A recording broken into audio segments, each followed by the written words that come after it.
Hello, Colorado All-State Directors. This video is a tutorial on how to register your students for the online platform. First thing that you're going to want to do is head to aschoir.com, and we are looking for the audition registration link. To access this link, you're going to click into Auditions, then you're going to click Audition Registration. As soon as you click on Audition Registration, you will see that there is a link to the Opus event. Click on this link and it will take you to the Opus event sign-in page. Now all of you are going to need to create a new account for these auditions, so go ahead and click on Create an Account. This is where you're going to enter in your user information. So type in your name, your school email, and whatever password that you are going to use to log in to check on your students' auditions. Note that the password must meet the minimum requirements listed on the right. After you've done, click Next. This screen will indicate that you have a PIN being sent to your school email address. This is to make sure that you are really a director and that your school email is valid. Check your school email and come back to enter the PIN. Once you have entered the PIN, go ahead and click Next. Fill out any of the user information on the next screen. This would be the address of your school.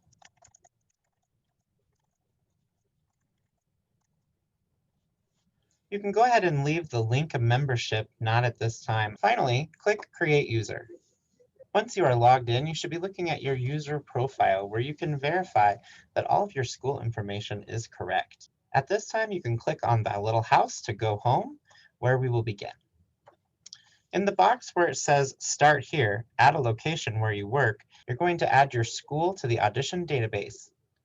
Where it says Select Location, you're going to go ahead and add a new location so that your school can be added to our database, and click Continue. For location type, you should select School. Location name should be the school name as you would wish it to appear in the program. Please make sure that you include high school or equivalent at the end of your name. Please do not use abbreviations such as HS that will require us to manually change later. And please double check that your capitalization looks all nice and pretty. Notice that the mailing address is also being pre-populated over here at your right. If you wish to adjust this, uncheck Use Location Address and enter a separate mailing address. Otherwise, continue to fill out the information of your school.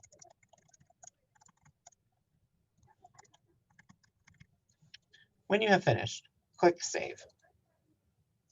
Now your school should be showing up in this box. The balance reflects the total amount of audition fees. And now we can begin registering our students by clicking New Application.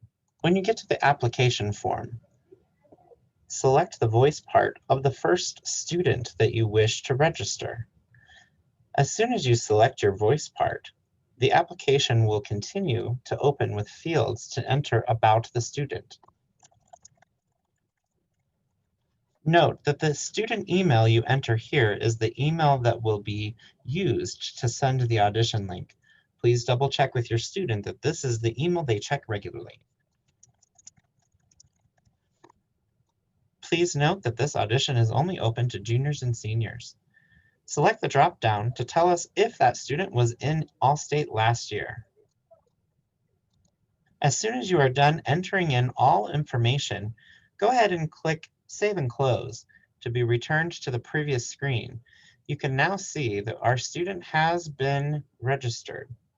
Continue this process by clicking New Application until all of your students appear in your list.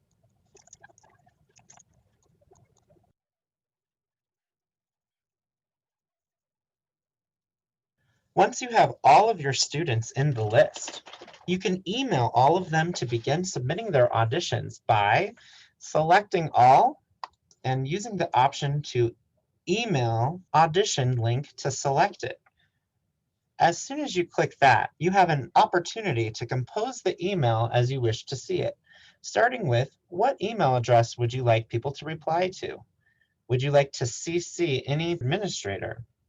What would you like the subject line to read? I'm going to change mine to say, link to your All-State Choir audition, or something recognizable. Anything you type in the body of the email will be viewed in the email. In the body of your email, you may want to include some important reminders, such as, when recording your video, be sure there is nothing that identifies our school. Also, when recording your video, please be sure the judges can see from the waist up. Also, dress to impress. Never wear headphones. And always run a test in each audition category to make sure the prompt can be heard and that your voice can be heard clearly.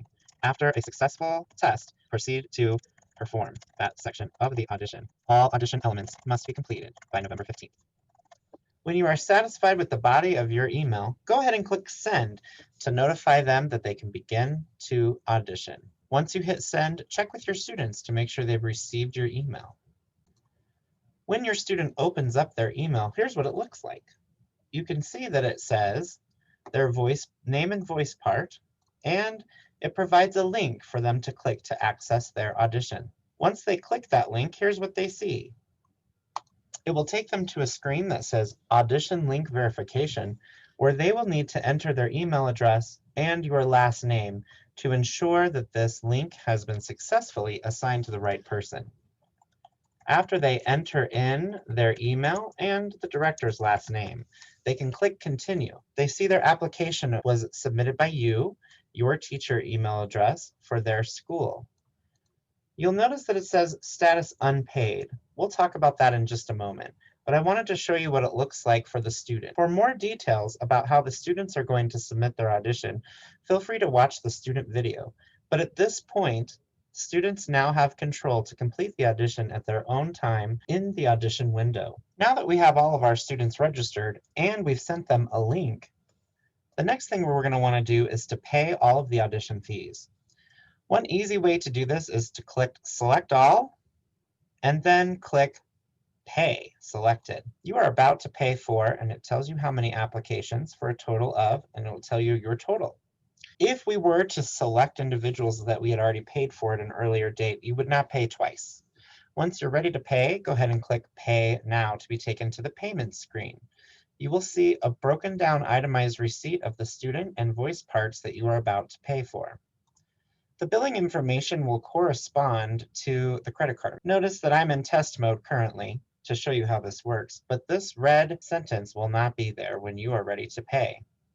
Please note that all audition fees are non-refundable. When you are ready to pay, enter your payment information, including an email of where you would like the receipt to come to, the address that the credit card is listed under, city, state, and zip, the card type,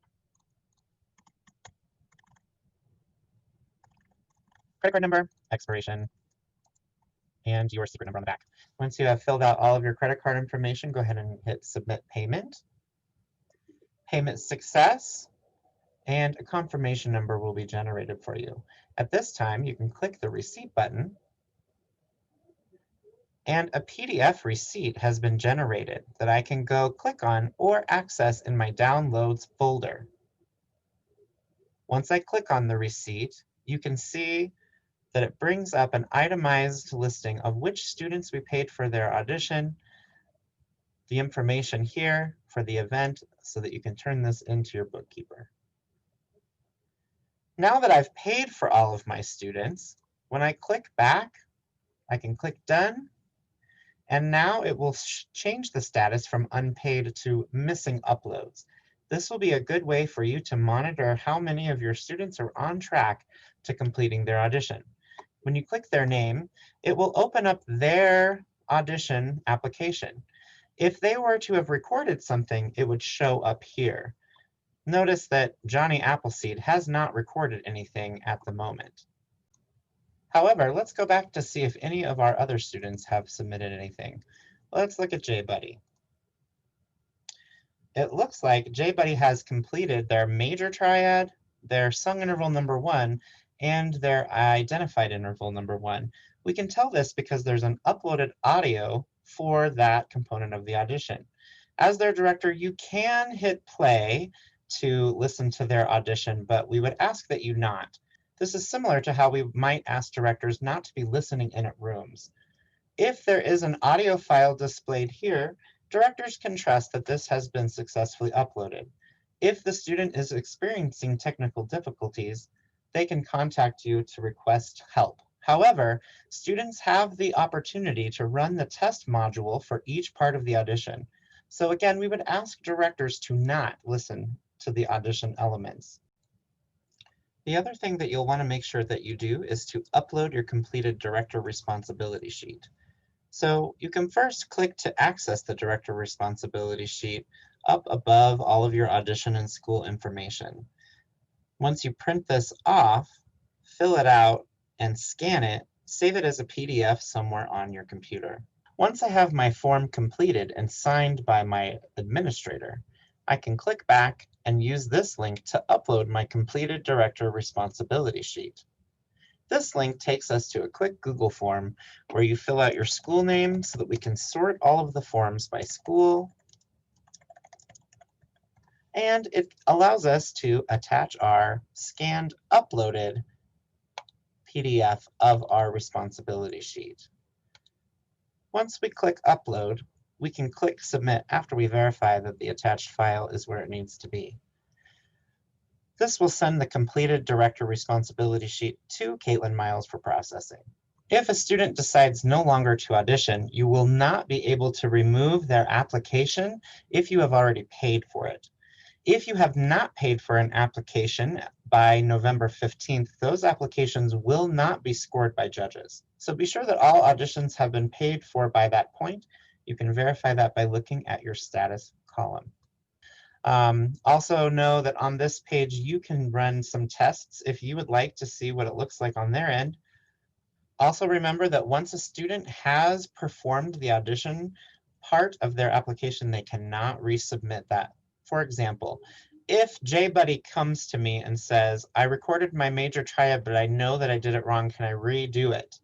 The answer is no. Students only have one attempt at each audition element. If you run into any issues, please feel free to send me an email at webmaster@aschoir.com. I usually respond within 24 to 48 hours. And that concludes our director tutorial video. Thank you all so much for all that you do, and best of luck to you and your students.